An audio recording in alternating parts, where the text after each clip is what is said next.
Assalamualaikum warahmatullahi wabarakatuh. Mari kita buka pertemuan kali ini dengan bacaan Bismillahirrohmanirrohim.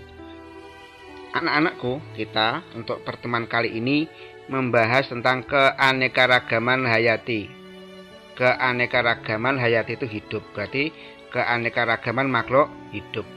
Ini Anda bisa baca materi ini dari LKS halaman 25 sampai halaman 33.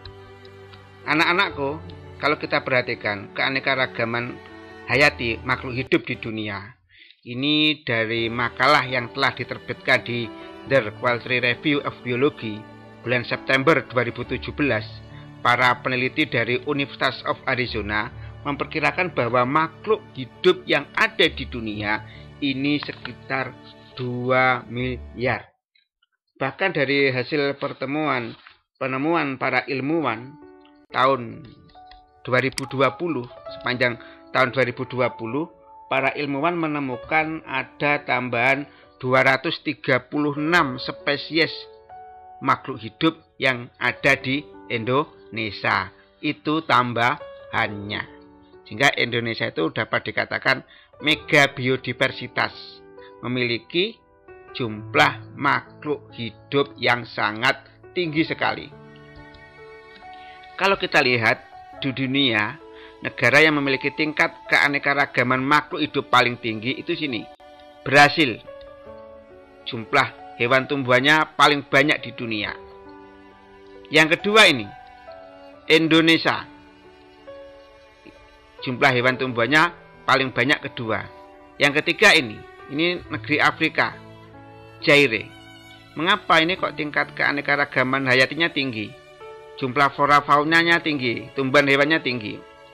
Karena ini dilalui oleh garis khatulistiwa. Berarti matahari tepat di atas sini. Sehingga daerahnya subur.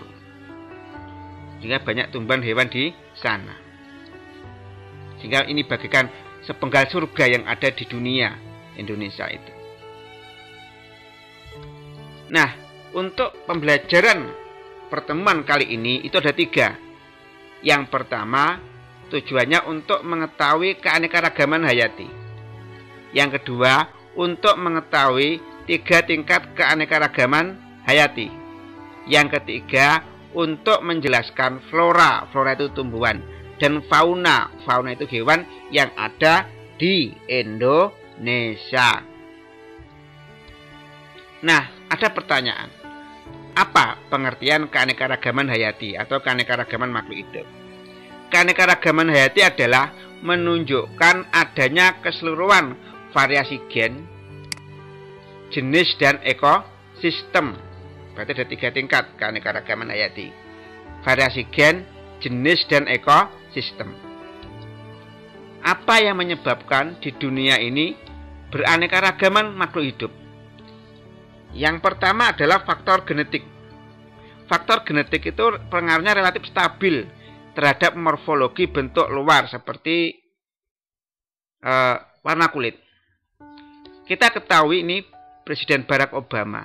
Mengapa kulitnya tidak begitu putih tapi juga nggak hitam? Karena Barack Obama itu mengandung gen dari ayahnya yang berkulit hitam dan ibunya yang berkulit putih, sehingga Barack Obama tidak sehitam orang Afrika tapi tidak seputih orang dari ras Kaukasus. Nah, penyebab keanekaragaman hayati yang kedua adalah faktor luar atau lingkungan. Ini pengaruhnya relatif labil, mudah berubah terhadap morfologi bentuk luar. Nah, contohnya ini kulitnya sama-sama putih. Yang satu kerja di lapangan, yang satu kerja di kantor. Maka mungkin 2 orang yang sama-sama kulit putih, yang di kantor lebih putih daripada yang di lapangan. Ataupun juga bahwa pengatur luar mempengaruhi morfologi atau bentuk luar. Anggur yang ditanam di dataran tinggi yang dingin, buahnya mungkin ukurannya dan rasanya nggak sama dengan buah anggur yang ditanam di dataran rendah atau yang suhunya panas. Nah, saya jelaskan bahwa keanekaragaman hayati itu ada 3 tingkat. Yang pertama adalah keanekaragaman gen, kedua keanekaragaman jenis, ketiga adalah keanekaragaman ekosistem. Apa itu keanekaragaman gen, jenis, dan ekosistem? 3 tingkat keanekaragaman hayati. Yang pertama, keanekaragaman gen. Apa itu gen? Gen itu adalah unit terkecil yang terdapat di dalam kromosom. Ini kromosom. Kromosom ada di dalam sel. Ini berfungsi untuk mengendalikan sifat keturunan makhluk hidup. Sehingga ayahnya Obama, ibunya Obama itu masing-masing punya gen yang mempengaruhi sifat Barack Obama. Nah, selanjutnya apa pengertian keanekaragaman hayati atau keanekaragaman gen ya? Pengertian keanekaragaman gen adalah keanekaragaman antar individu masih dalam satu spesies makhluk hidup. Contohnya ini kan ayam. Ayam itu spesiesnya galus-galus. Ya. Ini ada perbedaan, yaitu ada ayam kampung, ayam petelur, ayam pedaging. Itu sama-sama dalam satu spesies, ini ya, galus-galus. Seperti ini. Ayam itu kingdomnya Animalia, hewan. Filumnya Chordata, hewan yang berangka. Kelasnya Aves, burung. Ordonya Galliformes. Familinya Pasinidae. Genusnya Gallus. Spesiesnya galus-galus. Kita lihat ayam, ini satu spesies tapi berbeda varietas. Ini ayam kampung, ayam petelur, ini ayam pedaging. Spesiesnya sama, tapi lain varietas. Selanjutnya 3 tingkat keanekaragaman hayati. Yang kedua adalah keanekaragaman tingkat jenis. Apa itu keanekaragaman tingkat jenis? Keanekaragaman tingkat jenis adalah keanekaragaman atau variasi yang terdapat berbagai jenis atau spesies makhluk hidup masih dalam satu genus atau famili sama. Berarti mereka berbeda spesies tapi masih dalam satu genus atau famili. Keanekaragaman tingkat jenis itu lebih mudah diamati daripada tingkat keanekaragaman gen. Membedakan buah sukun dan nangka itu lebih mudah daripada membedakan ayam pedaging sama ayam petelur. Nah, bagaimana klasifikasi dari nangka dan sukun dan buah nangka? Ini antara sukun dan buah nangka ini masih dalam satu genus Anthocorpus tapi berbeda spesies. Nangka itu spesiesnya Anthocorpus communis. Kalau sukun itu spesiesnya Anthocorpus communis. Kalau nangka spesiesnya Anthocorpus heteropilus. Dimana kalau kita lihat klasifikasinya, masing-masing kingdomnya plantae tumbuhan. Divisinya Angiospermae, sama nangka juga Angiospermae, tumbuhan yang bijinya tertutup.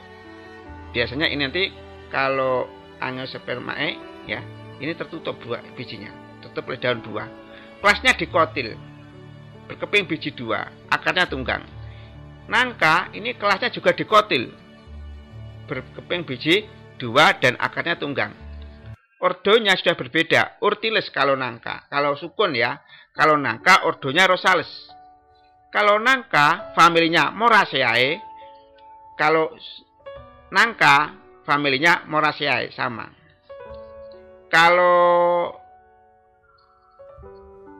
sukun itu genusnya Anthocorpus, nangka genusnya Anthocorpus sama. Hanya saja mereka berbeda spesies. Kalau sukun itu spesiesnya Anthocorpus communis, kalau nangka spesiesnya Anthocorpus heteropilus. Nah, tingkat keanekaragaman hayati yang ketiga, keanekaragaman tingkat ekosistem. Apa itu ekosistem? Ekosistem adalah suatu kesatuan yang dibentuk hubungan timbal balik antara komponen biotik hidup, itu bisa tumbuhan, hewan, virus, monela, dan lain sebagainya. Dan abiotik tak hidup, contohnya tanah, air, udara, zat kimia, dan lain sebagainya. Nah, ini ada ekosistem sawah dan ekosistem kebun. Setiap ekosistem itu memiliki ciri-ciri lingkungan fisik, lingkungan kimia, tumbuhan dan hewan. Lingkungan fisik contohnya suhu, kadar tanah, kimia, kandungan kimia dalam tanah. Nah, mungkin sawah itu suhunya, jenis tanahnya berbeda dengan kebun, suhu dan jenis tanahnya. Mungkin juga kandungan mineral tanah dalam kebun sama kandungan mineral tanah di dalam sawah juga nggak sama. Tumbuhannya di sawah dan di hewan di kebun juga tidak sama. Tapi yang perlu menjadi perhatikan bahwa lingkungan fisik, lingkungan kimia itu sangat mempengaruhi jenis tumbuhan dan hewan. Seperti kita ketahui daerah kutub yang suhunya dingin, tanahnya juga es itu ya, daerah kutub itu tentunya tumbuhan dan hewannya tidak sama dengan daerah yang panas di gurun pasir. Berarti lingkungan fisik dan kimia mempengaruhi jenis tumbuhan dan hewan. Nah, kalau kita lihat ekosistem kebun itu jenis-jenis tanamannya jeruk nipis, jeruk bali, jeruk purut.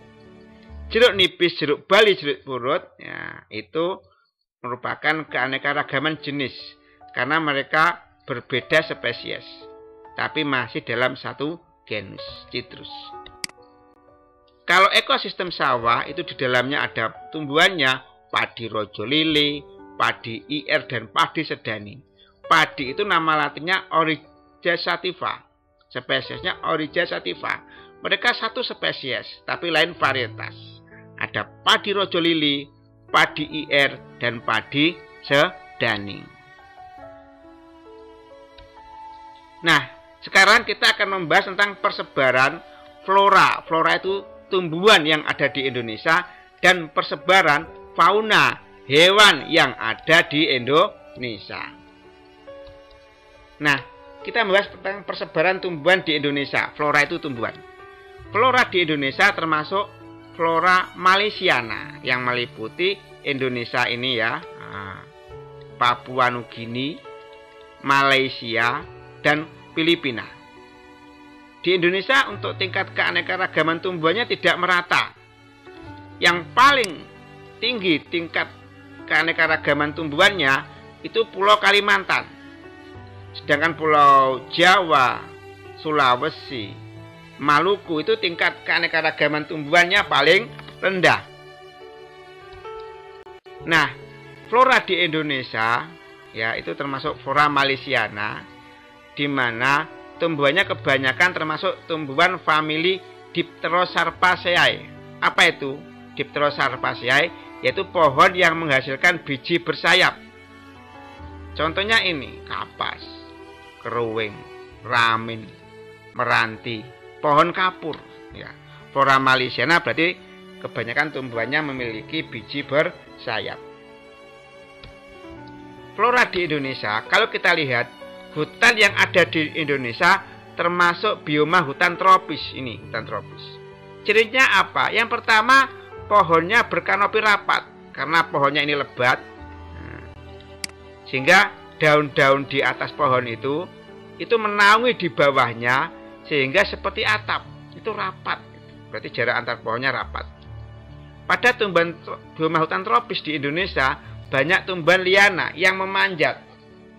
Contoh tumbuhan-tumbuhan yang mendominasi di Indonesia itu adalah mangga, nangka, sukun, dan rotan. Itu yang paling banyak di Indonesia. Jenis-jenis tumbuhannya. Selanjutnya bagaimana persebaran fauna? Fauna itu hewan yang ada di Indonesia. Pada tahun 1859, seorang ahli zoologi, ahli hewan dari Inggris yang bernama Alfred Russel Wallace itu melakukan perjalanan dari seluruh Indonesia, dari Sumatera, Jawa, Kalimantan, Sulawesi, Maluku, Papua. Di situ dia menyimpulkan bahwa hewan-hewan di Kalimantan, Jawa, Bali, Sumatera berbeda dengan hewan-hewan yang ada di daerah Sulawesi, NTT, NTB, Timur-Timur, Maluku, Papua. Sehingga di sini dia katakan bahwa hewan yang ada di sini itu fauna oriental atau asiatis. Di timurnya dari Sulawesi, Maluku, Papua itu hewan fauna Australian. Nah, lalu pada selanjutnya Weber mengklarifikasi, dia juga melakukan penelitian lagi hewan-hewan di seluruh Indonesia. Ya, maaf. Nah, di situ dia menyimpulkan bahwa hewan-hewan yang ada di Pulau Sulawesi itu nggak sama dengan hewan-hewan yang ada di Pulau Kalimantan, Maluku dan Papua.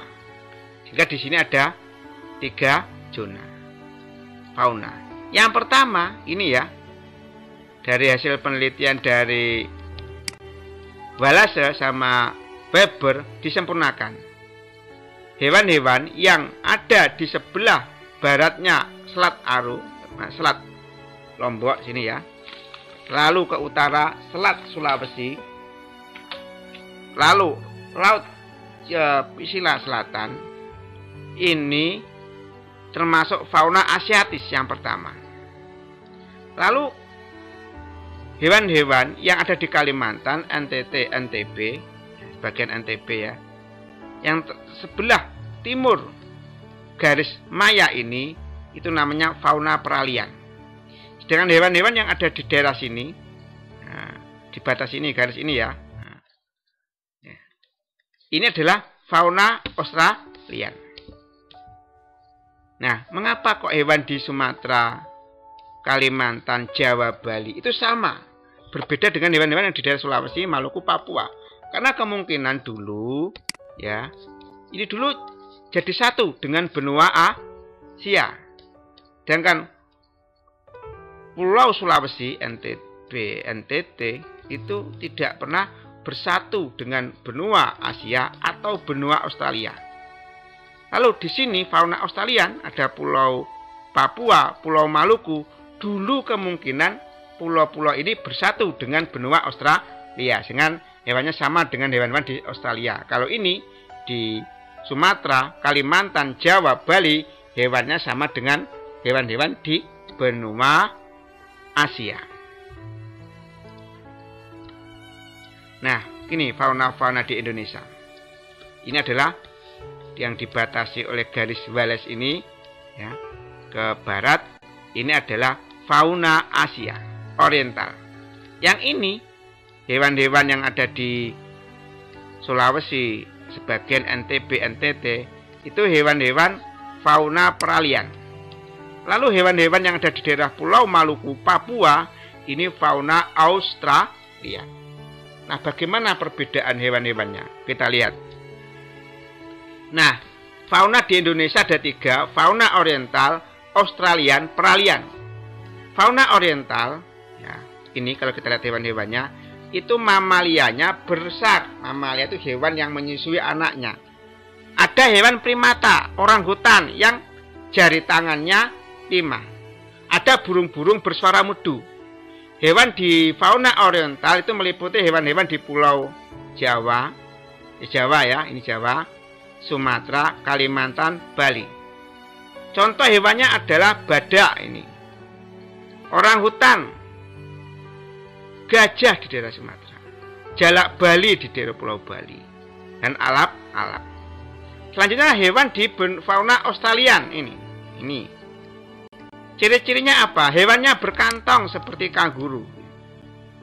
Mamalianya yang menyusui anaknya kecil. Burungnya indah warnanya. Ada di Pulau Maluku dan Pulau Papua. Contohnya apa? Kanguru, kuskus, dan cendrawasih. Lalu ini, hewan di fauna peralihan. Hewannya mirip oriental dan mirip Australian. Ada di pulau mana? Sulawesi, sebagian NTB, NTT. Contohnya hewannya apa? Nah, komodo, babi rusa, maleo, dan anoa. Nah, ini akhir dari pertemuan kita. Ingat, dengan ilmu hidup jadi mudah, dengan agama hidup jadi terarah, dengan seni hidup jadi indah. Mari kita tutup pertemuan ini dengan doa akhir majelis. Subhanakallahumma wa bihamdika asyhadu alla ilaha illa anta astaghfiruka wa atubu ilaik. Wabillahi taufik wal hidayah. Wassalamualaikum warahmatullahi wabarakatuh.